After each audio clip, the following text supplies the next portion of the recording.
सुभाष चंद्र बोस जयंती, schooling, पहली गिरफ्तारी और आज़ाद हिंद फौज। पढ़े नेताजी का सफर। सुभाष चंद्र बोस जयंती। नेताजी सुभाष चंद्र बोस की 127वीं जयंती को पराक्रम दिवस के रूप में मनाया जा रहा है। उन्होंने "तुम मुझे खून दो, मैं तुम्हें आज़ादी दूंगा, जय हिंद" जैसे स्वतंत्रता संग्राम में जान फूंक देने वाले कई नारे दिए थे। पूर्ण स्वराज के लिए साल 1921 में उनकी पहली गिरफ्तारी हुई थी, जिसके बाद 1941 तक वे कई बार जेल गए। यहाँ पढ़िए नेताजी के सफर के बारे में। सुभाष चंद्र बोस जयंती, पराक्रम दिवस 2023 रेशियो 1897 में जिन दिनों महारानी विक्टोरिया के राज का स्वर्ण समारोह मनाया जा रहा था, ओडिशा के एक छोटे शहर में भारत का एक महान स्वतंत्रता सेनानी जन्म ले रहा था। इसे 50 साल बाद भारत से ब्रिटिश राज की जड़ें उखाड़ फेंकनी थी। सुभाष चंद्र बोस के पिता जानकीनाथ बोस बंगाल के 24 परगना जिले के एक छोटे से गांव में रहते थे, जो वकालत करने कटक आ गए थे, लेकिन सुभाष चंद्र बोस के जन्म तक वे सरकारी वकील बन गए थे और बाद में नगरपालिका के पहले गैर सरकारी अध्यक्ष भी बने। बेटे की पहली गिरफ्तारी पर गर्व से फूल गया पिता का सीना। सुभाष की मां प्रभावती हाटखोला, उत्तरी कलकत्ता के एक परंपरावादी दत्त परिवार से थीं। वे 8 बेटों और 6 बेटियों की जननी थी, जिनमें से सुभाष 9वीं संतान थे। देश की स्वतंत्रता के लिए हमेशा जान हथेली पर लेकर चलने वाले सुभाष और उनके भाई शरद थे। स्वतंत्रता की लड़ाई में कई उतार चढ़ाव और संघर्ष आए, लेकिन सुभाष के माता पिता ने हमेशा धैर्य से काम लिया। दिसंबर 1921 में जब पहली बार सुभाष की गिरफ्तारी की खबर मिली तो पिता जानकीनाथ ने बड़े बेटे शरद को पत्र लिखकर कहा, सुभाष पर गर्व है और तुम सब पर भी। माँ महात्मा गांधी के विचारों को मानती थी, तो इसलिए उन्हें सुभाष की गिरफ्तारी की बहुत पहले से आशंका थी। उनका मानना था कि महात्मा गांधी के सिद्धांतों से ही देश को स्वराज मिलेगा। सुभाष चंद्र बोस और शिक्षा। सुभाष चंद्र बोस की शुरुआती शिक्षा अंग्रेजों की तरह कटक के प्रोटेस्टेंट यूरोपियन स्कूल में हुई थी। अंग्रेजों के तौर तरीकों पर चलने वाला ये स्कूल बाकी भारतीय स्कूलों के मुकाबले बेहतर था। यहाँ अनुशासन, व्यवहार, रखरखाव और कामकाज में अपना अलग फायदा मिलता था।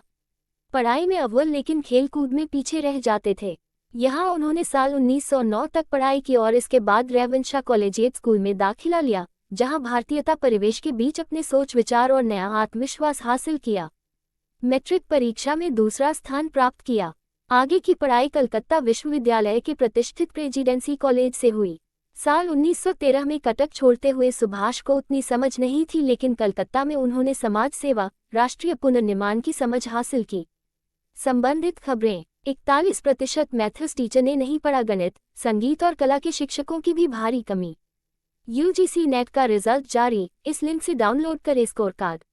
अब ऑनलाइन कोर्सेज की वैल्यू ऑफलाइन कोर्स के बराबर होगी। यूजीसी। यहाँ मनाया जाता है कुछ न करने का दिन, रिलैक्स और चिल मोड में रहते हैं लोग। कौन थे के.एम. करियप्पा, जिनके सम्मान में मनाया जाता है सेना दिवस। जुलाई 1917 में बोस ने स्कॉटिश चर्च कॉलेज में दाखिला लिया और 1919 में दर्शन शास्त्र में प्रथम श्रेणी में ऑनर्स पास किया। मेरिट लिस्ट में उनका स्थान दूसरा था। इसके बाद उन्होंने प्रयोगात्मक मनोविज्ञान से M.A. में दाखिला लिया। इसके बाद पिता की सलाह पर इंडियन सिविल सर्विस परीक्षा की तैयारी के लिए इंग्लैंड चले गए और वहां से कैम्ब्रिज।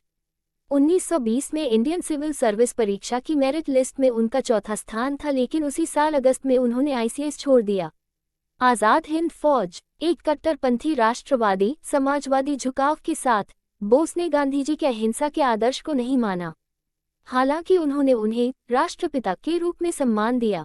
जनवरी 1941 में उन्होंने गुप्त रूप से अपना कलकत्ता घर छोड़ दिया, जर्मनी के रास्ते सिंगापुर चले गए और आज़ाद हिंद फौज या भारतीय राष्ट्रीय सेना (INA) का नेतृत्व किया। पंजाब के जनरल मोहन सिंह ने 15 दिसंबर 1941 को आज़ाद हिंद फौज की स्थापना की थी और 21 अक्टूबर 1943 को इसकी कमान नेताजी सुभाष चंद्र बोस को सौंपी थी। शुरुआत में इस फौज में 16,000 सैनिक थे, जो बाद में 80,000 से ज्यादा तक हुई। नेताजी ने जब आज़ाद हिंद फौज की कमान संभाली, उस समय इसमें 45,000 सैनिक शामिल थे, जो युद्धबंदियों के साथ साथ दक्षिण पूर्वी एशिया के अलग अलग देशों में रह रहे थे। साल 1944 में ही बोस अंडमान गए, जिस पर जापानियों का कब्जा था, और वहां उन्होंने भारत का झंडा फहराया। भारत को ब्रिटिश राज से आज़ाद करने के लिए 1944 में INA ने इम्फाल और कोहिमा के रास्ते से भारत में आने की कोशिश की, लेकिन असफल रहे। इस अभियान में ईना के सदस्यों को कैद कर लिया गया और उन पर मुकदमा चलाया गया। लेकिन इस घटना ने भी देशवासियों में जोश भरने के काम किया। लोग घरों से निकले और आज़ाद हिंद फौज के सैनिकों की रिहाई और उन पर हो रहे अत्याचार के खिलाफ आंदोलन शुरू किया। आज़ाद हिंद फौज का दिल्ली चलो का नारा और सलाम जय हिंद सभी भारतीयों के लिए प्रेरणा स्रोत था। भारतीय महिलाओं ने भी देश की आज़ादी के लिए कंधे से कंधा मिलाकर महत्वपूर्ण भूमिका निभाई। देश में पहली बार आज़ाद हिंद फौज में एक महिला रेजिमेंट का गठन किया गया था, जिसकी कमान कैप्टन लक्ष्मी स्वामीनाथन के हाथों में थी। इस रेजिमेंट को रानी झांसी रेजिमेंट के नाम से भी जाना गया।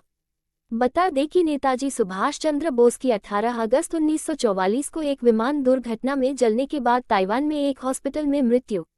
सीट शेयरिंग पर इंडिया में इतनी रार क्यों? देखिए पंजाब आज तक। डिसइन्वेस्टमेंट टारगेट 51,000 करोड़ का लक्ष्य, लेकिन मंजिल काफी दूर। क्या इस बार भी विनिवेश टारगेट से चूक जाएगी मोदी सरकार?